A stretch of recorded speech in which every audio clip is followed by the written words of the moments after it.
Nous sommes lundi 28 juillet et nous avons eu droit à une ouverture des marchés explosive cette nuit. Quel est le sentiment de marché et quels sont les catalyseurs à surveiller cette semaine? Marché au sommet, tensions politiques, chiffres clés à venir. Voici ce que tu dois savoir pour commencer la semaine comme un loup.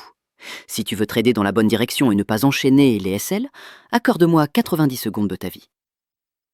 Les marchés sont définitivement en mode risk-on. VIX au plus bas entre euphorie et optimisme.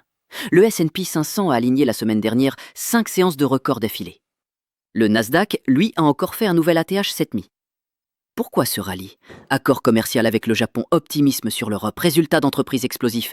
12% des entreprises du S&P 500 ont publié leurs résultats la semaine dernière du Q2 et 83% d'entre eux ont surpassé les attentes. Qu'est-ce qui nous attend cette semaine en fonda? Pour commencer, encore une pluie de résultats Q2 avec les publications financières d'Amazon, Apple ou encore Microsoft cette semaine. Mais pas que. Wall Street a surtout les yeux rivés sur la publication des taux d'intérêt de la Fed ce mercredi.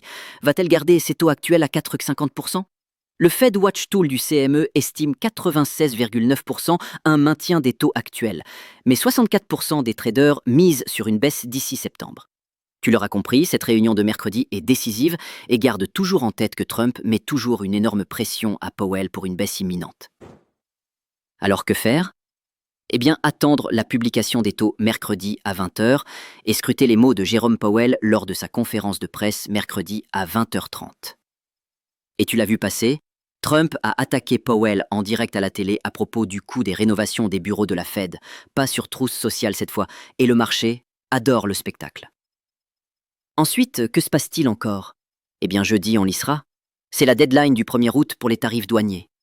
Trump menace l'UE, le Canada et le Mexique de 30% de taxes s'il n'y a pas d'accord. Un deal avec l'UE serait toujours en cours de finalisation, à suivre de très près. Si ce n'est pas le cas d'ici jeudi, cela risque d'être explosif pour les marchés européens. Et vendredi, pour clore la semaine en beauté, on a une avalanche d'annonces économiques à fort impact pour les US, avec notamment les PMI et surtout les NFP. Quoi de mieux qu'une volatilité extrême pour terminer la semaine? Mais n'oublie pas, ne joue pas au casino.